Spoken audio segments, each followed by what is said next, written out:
일본이 예전에는 무역대국이라고도 불리다가 투자대국이라고 불리다가 지금은 격차대국이라고 불리고 있다. 그러니까 스크루플레이션 때문에 일본의 중산층이 붕괴되고 있다. 왜? 엔이 너무 싸져서 그런 거죠. 다만 이거는 뭐랄까요? 일본 국민들은 경제 위기라기보다 그냥 가난해졌다라는 느낌이 더 강한 것 같아요.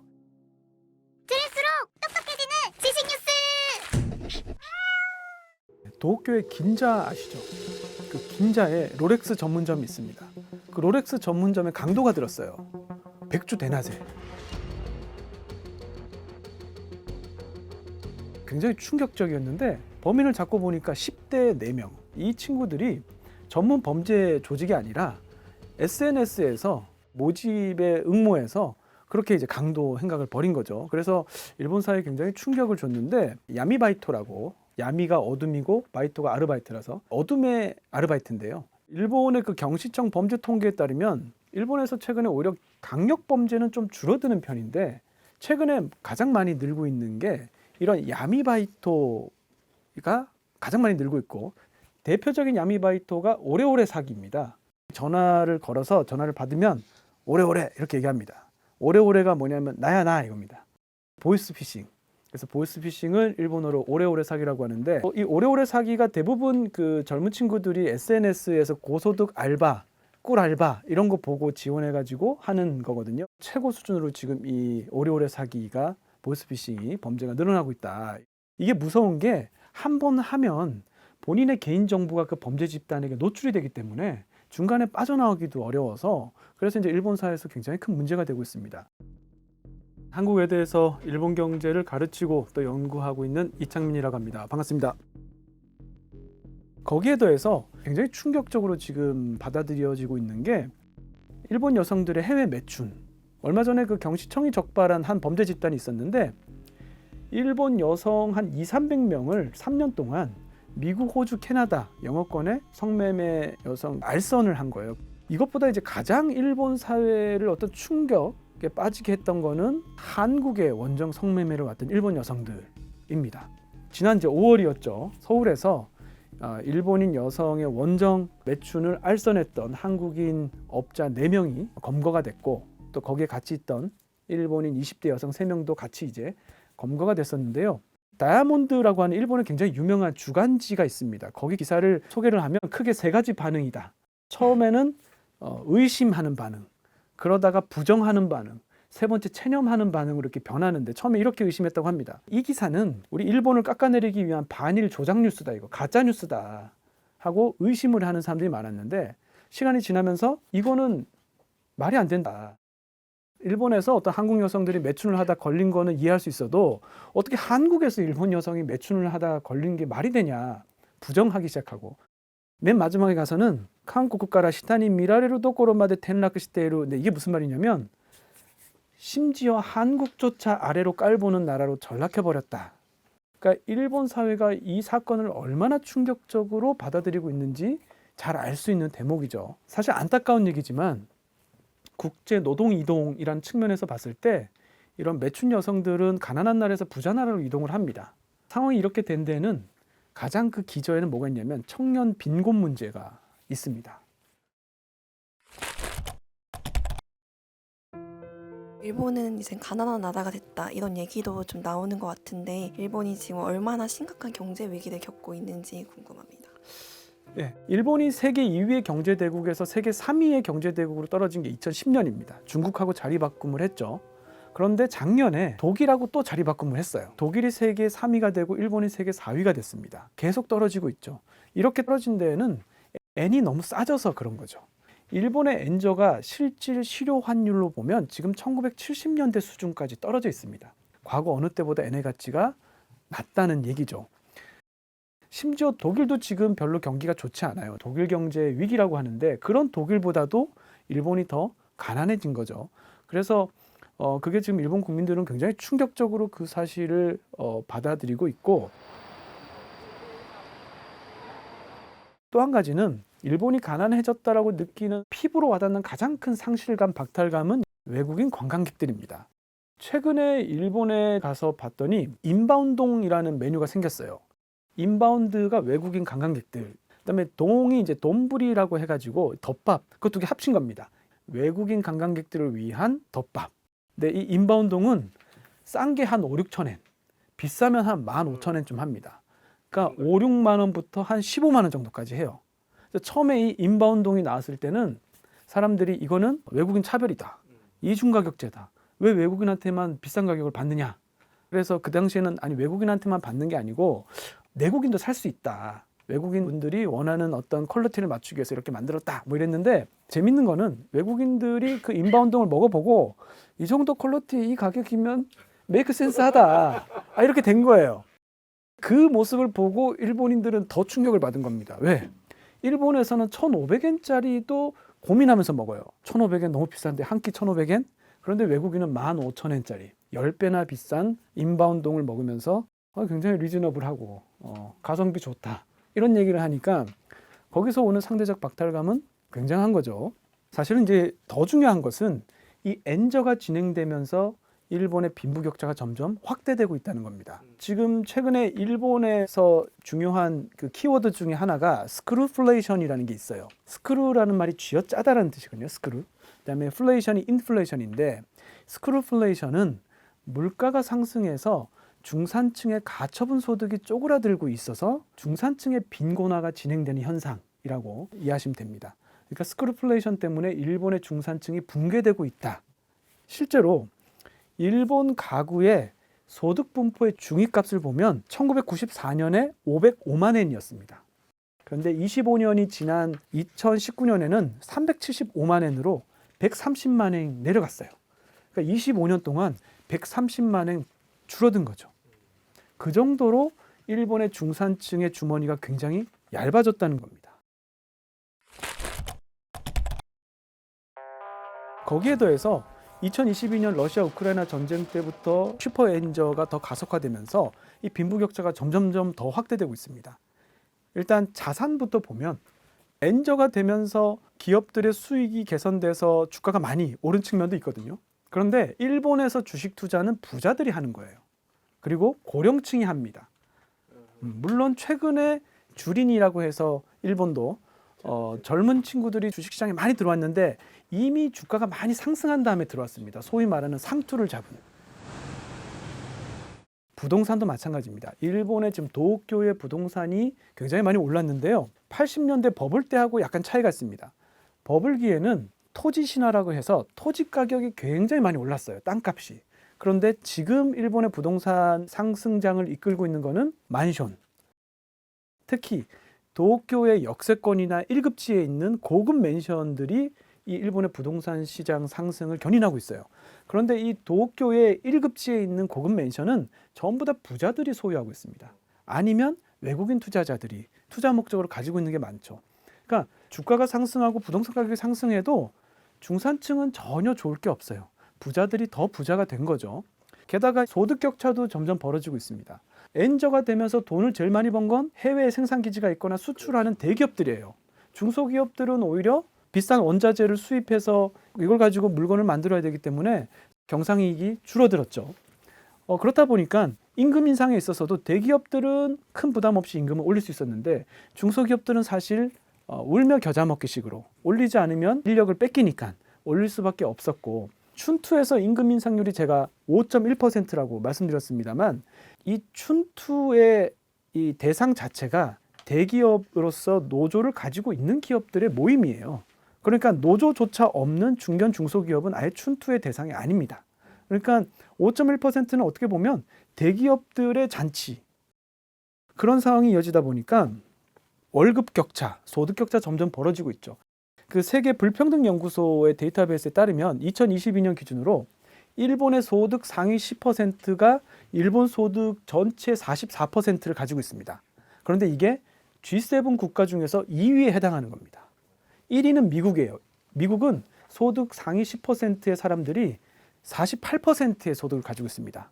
G7 다른 국가들은 30%대예요.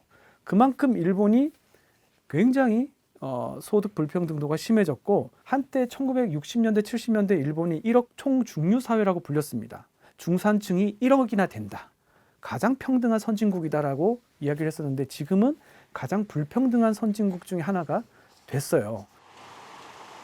일본이 예전에는 무역대국이라고도 불리다가 나중에는 투자대국이라고 불리다가 지금은 격차대국이라고 불리고 있다. 왜냐하면 빈부격차도 확대되고 있고 그 다음에 젊은 층과 고령층 세대 격차도 확대되고 있고 지역 격차도 확대되고 있어요. 그래서 일본에 지금 발생하고 있는 많은 사회 문제가 이 격차 문제에 대한 갈등에서 비롯되고 있습니다. 일본이 그동안 수출 열심히 하고 외국인 관광객 받아들여서 외수로 경제를 살리려고 했던 건데 하지만 일본의 GDP의 60%를 차지하고 있는 것은 내수입니다. 결국에는 내수가 살아나야 일본 경제가 살아날 수가 있는데 이 내수라고 하는 거는 결국 사람들이 소득이 늘어나고 그 늘어난 소득으로 소비를 늘려야지만 살 수 있는 거잖아요. 그런데 아까 말씀드린 것처럼 물가 상승으로 인해서 스크루플레이션, 중산층을 빈곤화시키면 결국에 소득이 줄고 소비가 줄어서 지금 아무리 일본이 수출을 열심히 하고 뭐 외국인 관광객이 많이 들어온다 하더라도 절대 일본이 내수를 통한 경제 성장은 하기가 힘든 상황이 이어지는 거죠.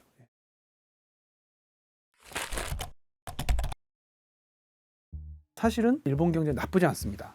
일단 주가가 사상 최고치를 기록하고 있고 명목 GDP가 꿈의 600조엔을 넘어섰어요. 지금 연도 기준으로 보면 연속 3년 경제 성장률이 플러스 행진을 이어가고 있거든요. 다만 그 성장 속도는 점점 떨어지는 거죠. 2021년부터 시작하면 3.1%, 그 다음에 1.6%, 0.8%, 드디어 0.2%, 거의 0%에 수렴하고 있는데 이렇게 경제 성장률이 조금씩 떨어지고 있는 이유는 엔저의 양면성 때문이에요.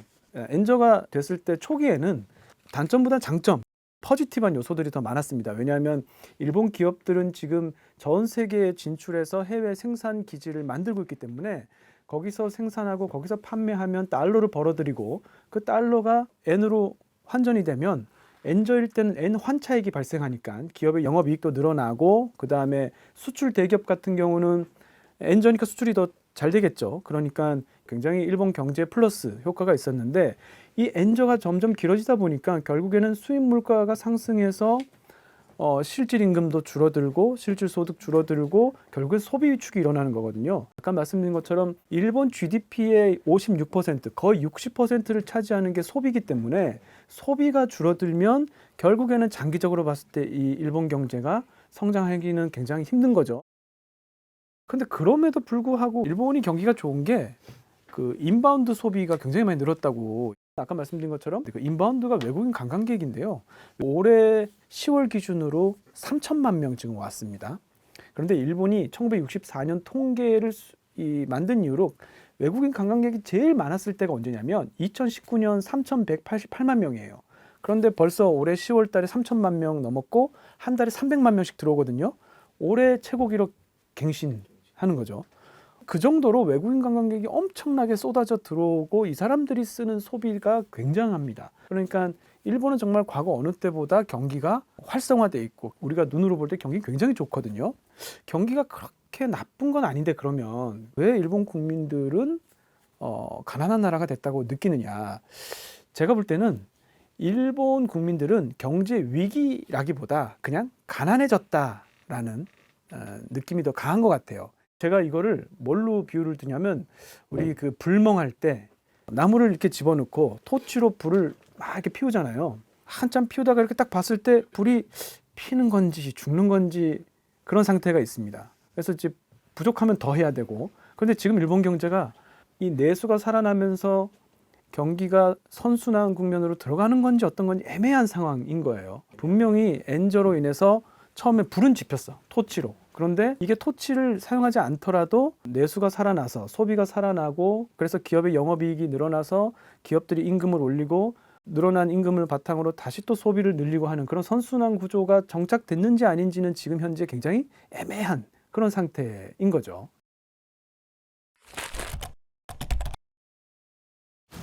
(2024년도의) 경제 성장률이 0.3%인데 내년 4월 이후부터 2026년 3월 정도는 아마 경제 성장률이 1.1%, 1%대로 회복될 것이다. 이렇게 예측하는 싱크탱크들이 굉장히 많이 있습니다. 그 근거는 임금 인상입니다.